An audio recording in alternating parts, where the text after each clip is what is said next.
Welcome to hell.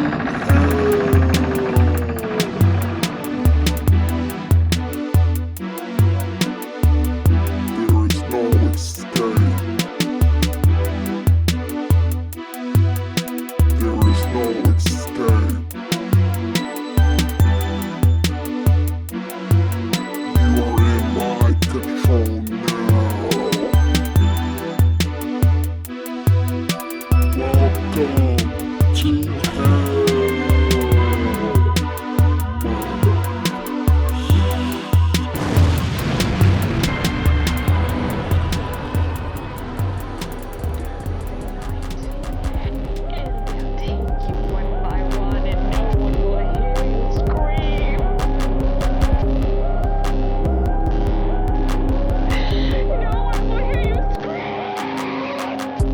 Yo, what's up everybody? This your boy Walterdoom back for another episode of Let's Talk About Horror, the horror podcast where your nightmares and reality meet.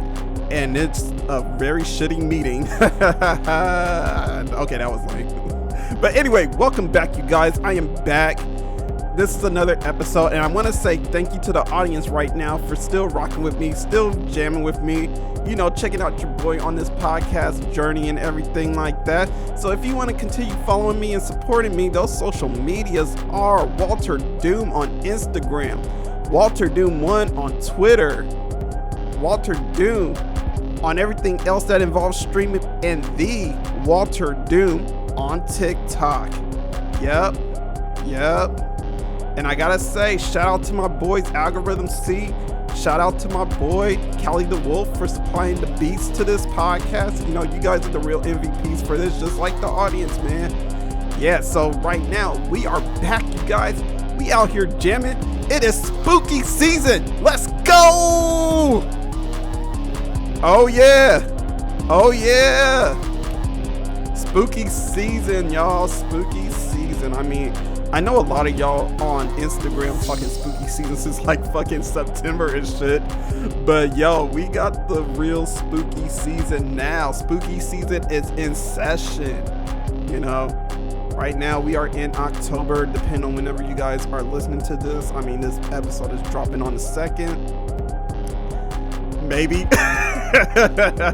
I know I've been really bad with deadlines and everything, but it's life, man. It's life. I mean, I don't know how many of you guys have things going on in your life that kind of like takes you away from like things that you love to do. And you know me, I love to do this. You know, I'm not earning a paycheck from this. I just do this for the love of it, you know, for the love of horror, for the love of you guys that like to talk to me on Instagram and all that, you know, and talk crazy talk about like movies that are good, movies that aren't good. Maybe hear my very unpopular opinions, because I know some of you guys probably heard some opinions from me and was just like, what is this motherfucker on? But yeah, so we're gonna even be on some even more fuck shit today, I wanna say. Rhyming accidentally. That's a no. I'm going on a tangent. But anyway, how y'all doing? I know it's been a while since y'all heard my voice, and I've been kind of going through a lot personally, like not really anything too serious. It's just more of like a change I'm trying to make in my life right now. And sometimes, you know, trying to balance out making changes with doing what you love, it kind of gets all over the place, especially if you're still like sometimes doing like some past bad behaviors. You know, me, I'm trying to change a lot for myself because I am getting older and all that. And I don't know how many of you guys can relate, but you know, just like when you're getting older, sometimes you look at things and past activities and just be like, you know what? I don't want to do that shit anymore. You know, sometimes you might have like some friends you like to go out with, do like all types of like debauchery with and all that. And sometimes at a certain age, you know, you get to a point where like it doesn't hit the same way that it used to. You know what I'm saying? Like it doesn't like satisfy that need or that urge anymore. And for me, it's just like certain urges that I used to love doing I'm kind of getting off that shit a little bit, you know? And I mean, it's like the thing that I've learned through all the years is in order to change, I mean, sometimes you just gotta disappoint some motherfuckers because there are some motherfuckers that just don't want to see you change at all. For me, I had to kind of change up. I haven't completely changed. I'm not sitting here talking about I am Moses and what have you, or I went through like this whole metamorphosis, but I'm in the process of changing my ways. That's what I'm trying to say. And I'm trying to change a lot of fuck shit, toxicity, and just stuff that I myself have been sitting through and just want to like see better for myself. I don't want to sound very preachy, but hey, I mean, this is the podcast that I create, and I don't know, I just feel like, if anybody's out there that's thinking about going for a change, do that change. You know what I'm saying? Like, I don't know. I don't want to sit here and like harp on anything, but we are back, baby. And last time we were here, I can't even remember my last episode. I kid you not, you guys. I know it's been a while, and I think the last episode was like literally a month ago. Oh, so I just looked it up right now. The last episode was Not Another Ted Bundy Movie, where I talked about the Chad Michael Murray movie that has came out. It is now available on video on demand. It's not really available on streaming per se, but it is available on Amazon Prime if you are willing to dish out a few dollars for it.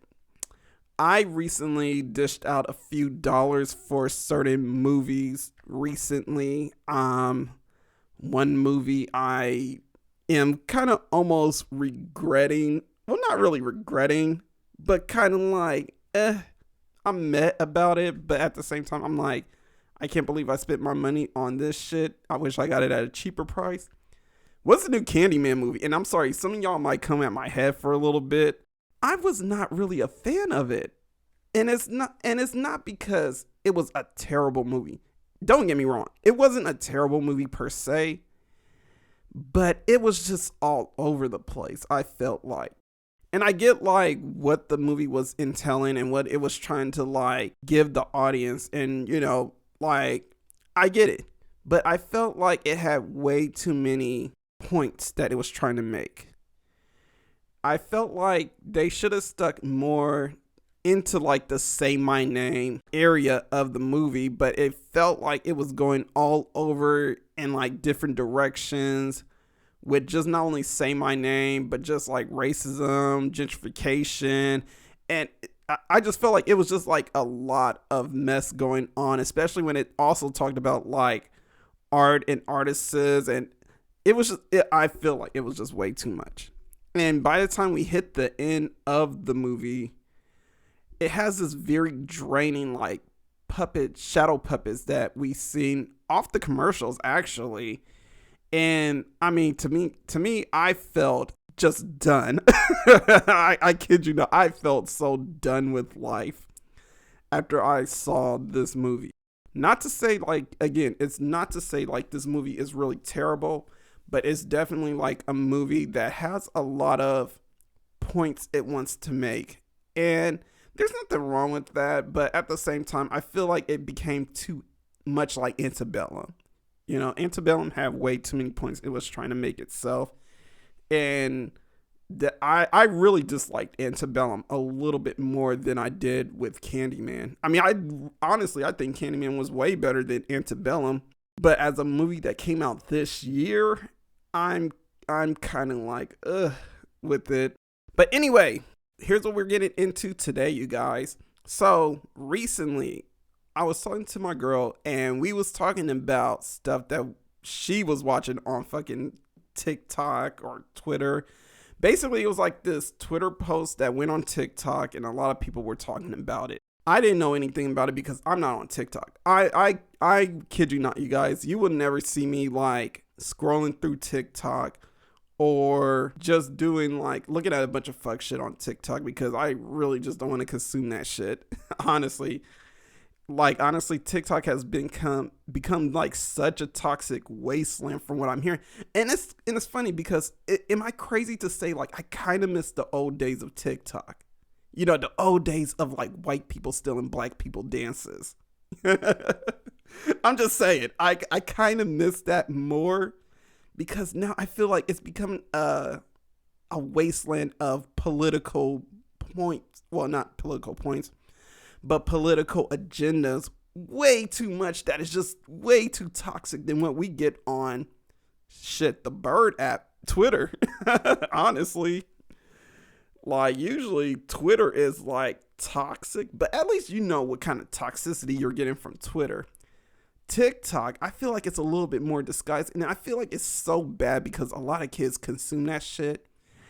And it's like when they consume that shit, they internalize that shit, you know? And I feel like for TikTok, I feel like it's just not, I don't know. I don't feel like it's the best app in the world right now, even though literally everybody's on it, and it's probably easier to advertise on TikTok than it is on like Instagram, Twitter, or whatever. But she was talking to me about this subcategory.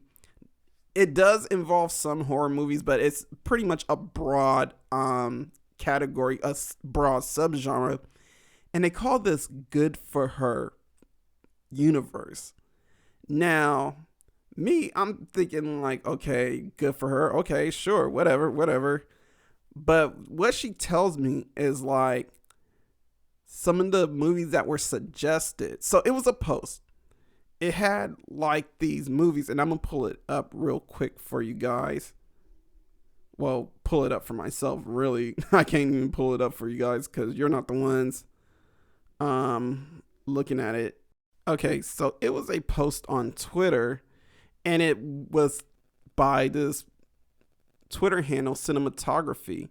So in this post, they really talked about the Good for Her cinematic universe. And in the picture, it had Anya Taylor-Joy's character in The Witch. It had Florence Pugh's character in Midsommar, Lupita Nyong'o in Us, Elizabeth Moss in Invisible Man. I believe this is Ama de Amas. I feel like I fucked up her name on so many levels. But I don't think this is her, I believe. But I think this is her from Knives Out. Let me make sure, because they actually do mention the names on here. But anyway, we're gonna keep pushing. Rosamund Pike's character in Gone Girl, Samara Weaving's character in Ready or Not, and oh my god, I can't remember her name right now. Homegirl from 50 Shades of Grey. She was in Suspiria. Oh fuck, I can't remember her name right now, but she played I forget her name. I forget the main character's name too. That's so crazy. But yeah, it had a picture of those films. So my thing was like, when she told me about this, I was like, half of those movies I could understand being good for her.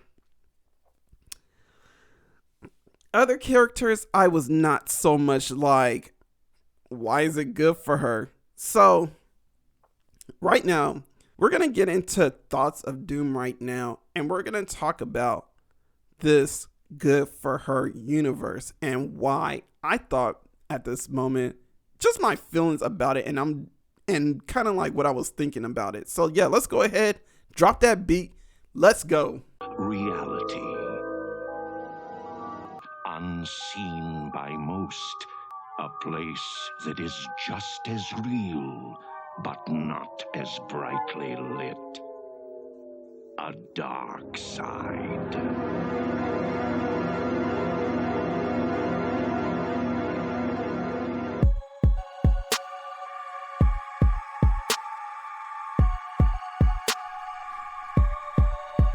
Yeah. Yeah.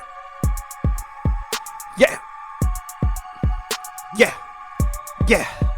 Yeah.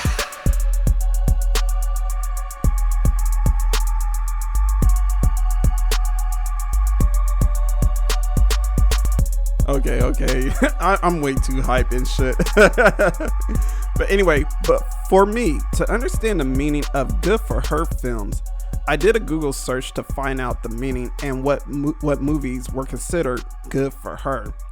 Before I jump to major conclusions, in my search, I came across an article from Spine Online, which is a Canadian college media outlet. Yeah. So in this article written by what I'm assuming is a college student, we're going to name her Zelda right now because I really don't want to give out her real name. What she was telling the readers about what good for her means in this article. She writes, what seems like her own definition based on what she researched. Because this is not an official category of film, and from what I'm gathering is more of a social media trend and what have you that was started by that Twitter handle Cinematographies. This is what she writes. While originally about women wronged in love, I think this can be effectively applied to just about anything else. How society, relationships, religion, systems can push women to drastic and unpleasant measures as a means of reasserting their agency. That shit had me going, excuse me? What did she say? Now, here's the thing. Here's a key phrase. Not a couple things, but here's a key phrase, that I want to kind of highlight, which is like probably the key thing that is writing on just this statement, just this phrase alone being used for these movies. So the phrase states basically, a woman who takes drastic and unpleasant measures as a means of reasserting their agency. Although an ambivalent meaning, that is neither good nor evil. So my thoughts was, does this meaning help explain and direct me to say good for her to these movies? Because that's what I was waiting to hear. So afterwards, I checked out the list because she had a list that was linked to her article. I checked out the list that was linked to a Letterboxd profile by a Twilight Saga hype person, self-proclaimed by the way, named Clara Curtis. And basically the list of movies that she had that was linked to this article were based on movies that were either suggested to her and what she watched. So right now, instead of like giving you guys a list of movies that she had on there, we're going to do something different. Me and producer Doom, we're going to have like a little game show right now. We're going to rapid fire shoot these movie titles and basically my feelings about these films. So yeah, producer Doom, let's get this shit going. Don't we make you laugh? Aren't we fucking funny?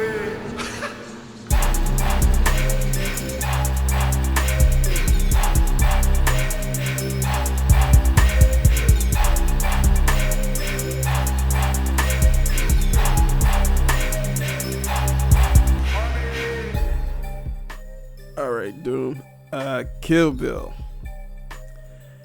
Kill Bill, after being beaten and shot in the head at her wedding, Beatrice Kiddo, played by Uma Thurman, exacts revenge on Bill and his associates. Good for her. Jennifer's body. Okay, nerdy best friend Needy, played by Amanda Seyfried, stops murderous best friend Jennifer, played by Megan Fox, from killing every boy in town. Good for her. Ready or not, Doom? Okay. Grace, played by Samara Weaving, marries into the DeLomas family where she is forced to play a deadly game of hide and seek. What we find out is this game is just a sacrificial contingency plan with the devil to help keep the DeLomas family alive and rich. In the end, Grace becomes the last woman standing. Good for her. Teeth. Born with an unusual condition, Dawn, played by Jess Wixler, punishes sexual assaulters with her vaginal weapon, including her sexually obsessed with incest half-brother Brad, played by John Hensley. Good for her. Midsummer. Danny, played by Florence Putt, ends her relationship with Christian, played by Jack Reiner, after he was caught having sex with one of the country girls, Maya, played by Isabel Grill, in a drug-induced state orchestrated by the Hagra. To let go of the relationship, she sets Christian on fire and starts her new life, in quotation marks, with this murderous cult. Good for her.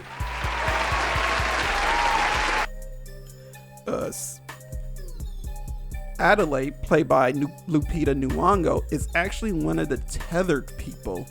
She forcibly swapped spots with her counterpart when she was a child, then killed her in a battle after Red uplifted the people with hope and possibility to live amongst the surface. Good for her. Gone Girl. Oh God. Okay. Amy Dunne, played by Rosamund Pike, pretends to go missing after her relationship with Nick, who is played by Ben Affleck, is on the rocks, and he was caught cheating on her for a younger girl. On top of that, Amy shacks up with Desi, played by Neil Patrick Harris, who, although wanted to help her in what he thought was a violent situation, gets gruesomely murdered himself by her. She then returns to Nick to help clear his name with a fake story of sexual abuse and perseverance, while also unconsensually impregnating herself with Nick's sperm. Good for her. Who the fuck is coming up with this list? So, taking into account that these movies deal with a wide range of women with different issues, I could say that some of these movies are a bit misguided if I'm creating a new subgenre. When I hear the phrase "good for her," I think about the arduous battle of Beatrice Kiddo in Kill Bill, a woman who was left for dead, sexually assaulted while in a coma, in the hospital, by the way, temporarily paralyzed, and has a metal plate installed in her head, yet triumphant mercilessly against her former associate and her former lover and baby daddy. And yet, Bill's reason for all of this was, because you left me. For that, I say good for her, because she reasserted / redefined her identity from Bill's. Movies like Gone Girl or Midsummer doesn't make me go good for her, yet they are being described as such. Are we saying good for her when Amy frames Nick for murder, only for her to commit such and entrap him into their relationship with a pregnancy? Are we really saying good for her for Danny murdering her lazy boyfriend while high and manipulated from a murderous cult who want nothing more but to indoctrinate another baby into their culture? The more I look at this list and the responses on Twitter, I feel like most of the movies that are questionably called good for her are chosen because it involves a female, despite whether the action she takes are right or wrong. And by the way, I know we could say the same thing for like male characters like Scarface, Captain Jack Sparrow. I'm gonna give you one. Captain Jack Sparrow is another toxic and yet character we kind of just don't want to sit there and be like, good for him. Are we really saying good for him to Captain Jack Sparrow, who's a pirate? Mind you, he's a pirate for one. He's a pirate that steals, murders, sexually assaults women. And it's like, yo, are we sitting there saying like, good for her? And not good for her, but good for him. And I get it. Like, yeah, you could say Doom, but it's just a character. Yeah, it is just a character. But analytically speaking, we're looking at toxic female characters that are just highlighting really just the toxicity of just how some people really think, honestly. And it's like, I feel like the phrase itself, good for her, is a bit misguided, but we're going to keep rolling. So, to go back to the meaning that was defined by Zelda, although the phrase doesn't have any correlation to audience perspective, are we supposed to overlook the detail that these aforementioned characters' actions are questionable? These characters don't make me say good for her. But here's something that's crazy though. But what about the characters that aren't on the list? Obviously, this curator seems like they've watched a lot of movies, especially horror, that deals with resilient women. Yet this list is lacking some pivotal good for her characters like Lorraine Warren, played by Vera Farmiga in Conjuring 2. They have Conjuring 3, but I feel like Conjuring 2 was a better movie that made me say to Lorraine, good for her. Doesn't she deserve a good for her nod for her efforts in the sequel? She had to conquer visions of her husband's death, build courage and desire to fight demons again, and defeat the main villain, Valak, through all the turmoil. It may not be contingent with the social media meaning, but I still say good for her. Here's another good example that might be more relatable to the social media definition. Jennifer Hills from I Spit on Your Grave reboot movies. Jennifer, played by Sarah Butler, is a writer who rents an isolated countryside cabin only to be sexually assaulted and left for dead by the local men. When she reemerges to exact revenge on these men, she does it mercifully with crows eating the eyes of one of the assaulters and a rifle shotgun blast in the rectal area of the sheriff who was trying to cover up the whole situation. This character is more deserving of her flowers and a spot on the good for her list, and this is just scratching the surface. There are still countless characters like Sidney Prescott, played by Neve Campbell, who had to fight off various ghost-faced killers while coping with trauma of her mother's death and PTSD from other killers. A sleep-deprived Nancy Thompson, played by Heather Langenkamp, who had to battle Freddy Krueger while dealing with an alcoholic mother, a closed-minded father who's a cop, and all types of teenage pressures. And here's a big one. Catherine, played by Cheryl Lyon, on Run Bitch Run, who had to conquer her brutal attackers in a Kill Bill mixed with Last House on the Left fashion revenge style killings. In closing, this good for her list seems nothing more than a list of imperfect females who took extreme and unpopular decisions to reassert themselves, and that's fine if that was the message of the phrase. But the key thing that the curator forgot while creating this list, we want to justify and say the phrase good for her, and some of these characters don't make me want to say good for her. So thank you, Twitter and TikTok, for misleading us again.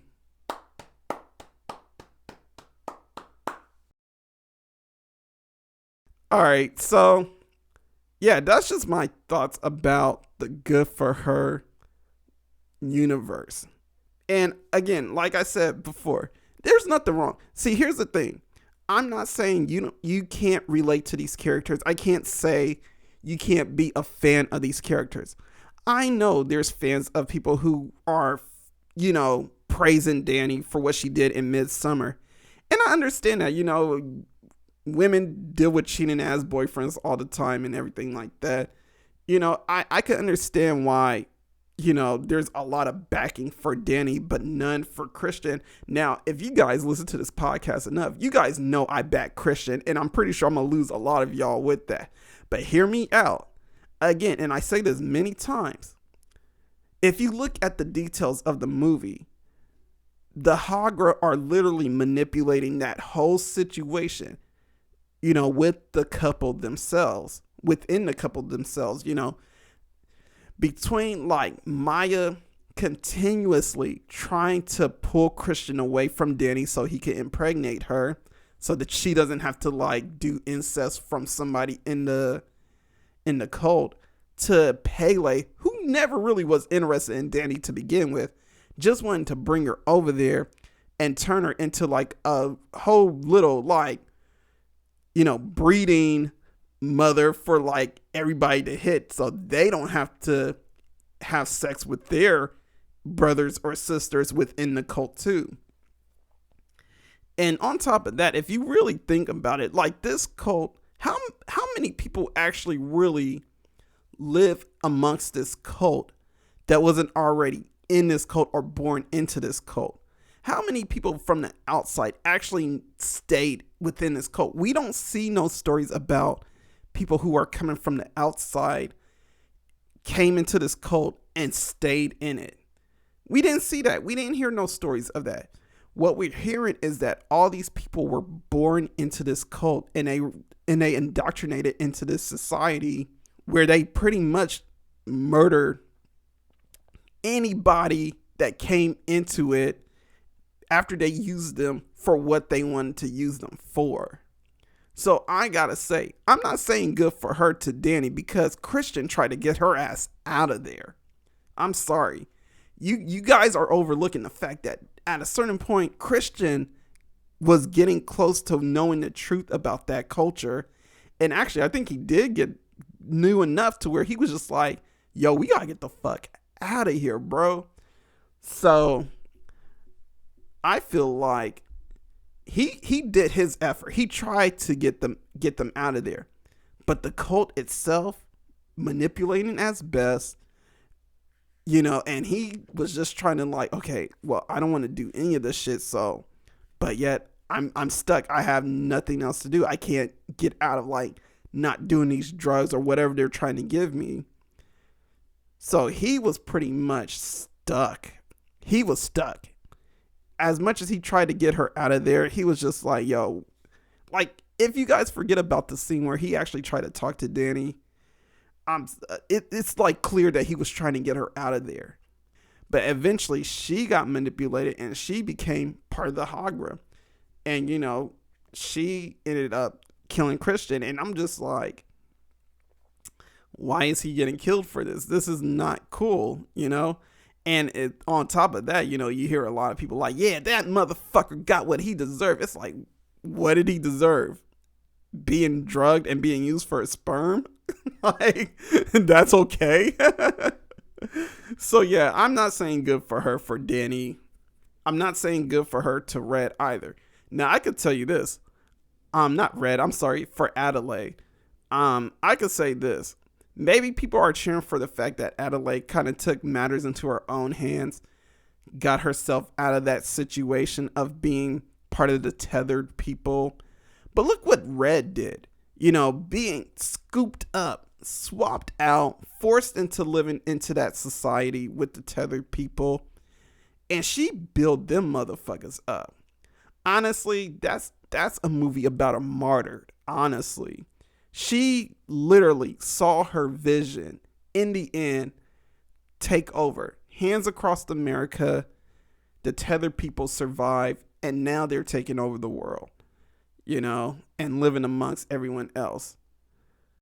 But again, like I said, you guys could support the character. Because I support characters that have questionable behaviors too. But I'm not saying like this is a good for him type character. Like, no, this is very backwards to me. And I feel like sometimes, I don't know what it is with social media, but they always seem to like do things that are kind of ass backwards with certain phrases and what have you. And just certain like trends that go viral and everything. But yeah, my favorite like fuck shit character is the Joker. Honestly, I love the Joker like the next person. And that dude did a lot of heinous crimes. I mean, if you look at fucking some of the comic books, the Injustice series, which is coming to like DVD pretty soon, which I can't wait to see that on HBO Max. I am like turning into like a fangirl right now because I'm just like, oh my God, they're going to have Injustice as a film, which I feel like they should have did that as the actual Justice League movie anyway. I see that Zack Snyder kind of did an Easter egg or kind of hinted towards that in one of the scenes of the movie. But I wish we got a full ass Injustice movie. That's just me, honestly. I really do wish we got a full Injustice movie. But yeah, like the Joker is no one to say good for him about, honestly. So yeah, I mean, we all got our favorite characters that are full of fuck shit and just like very questionable and maybe not the most modeled character to follow or praise, or sometimes just very toxic. But I feel like the whole list of good for her was just very misguided and just was chosen because, hey, there's a woman involved, or just, hey, there's like this character that's a female character and she did like a bunch of shit. Like, and I'm not trying to make it like sound sexist, but yeah. But anyway, we're going to go ahead and take a break real quick. And when we come back, we are going to come back for the Slasher Corner. So like you shouldn't say in a scary movie, I'll be right back.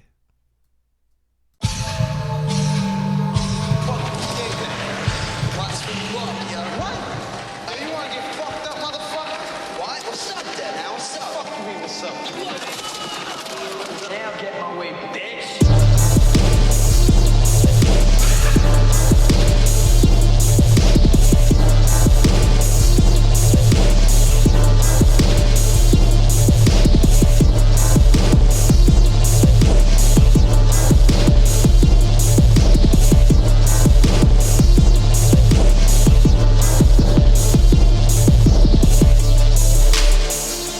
Alright, so now we are in the Slasher Corner. So, as you guys know, I always give you guys like a Slasher Corner movie of the week when I have one.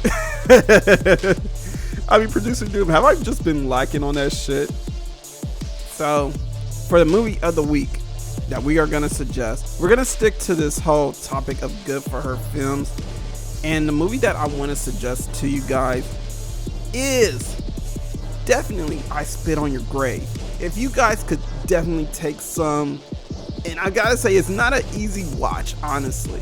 It is definitely like one of those sexual assault revenge movies, and you know, it could be a bit uneasy when you see the assault, but at the end, if you want to see this woman triumph over these assholes, this is definitely a movie to watch. Again, it's not really for the faint at heart. If you are very sensitive to seeing abuse like that in a movie, definitely don't watch it. I would probably suggest a different movie like Scream or something like that. That's a little bit lighter with subject matters like that. But for the slasher movie of the week, definitely watch I Spit on Your Grave. Also, we are in October, you guys, so I am doing my 31 days of horror. So I am like currently on day 2, which is a double feature since this is Saturday and what have you. And I have a list that you guys could check out. If you guys want to follow my list, you can follow my list, but if you don't, you could follow the topics of the days that's on my list and pick out your own movie to watch. If you want to do that, you could do that. But if you guys got your own watch list going on, hey, by all means, go ahead and do that shit. But other than that, you know, I got a list. If you guys want to check it out, so that way you don't have to like figure out a list of movies to watch, I got you. Anyway, so we're gonna sign out for today. Thank you once again, audience, for checking out the podcast. Thank you to Algorithm C, Callie the Wolf. Thank you, audience, once again for, you know, just rocking with your boy and everything. And those social medias, if you want to follow me, is Walterdoom on Instagram, Walterdoom1 on Twitter, the Walterdoom on TikTok, and Walterdoom that involves streaming. Other than that, this has been another episode of Let's Talk About Horror. This is America. Don't let them catch you slipping now. Stay diabolical, people. Peace.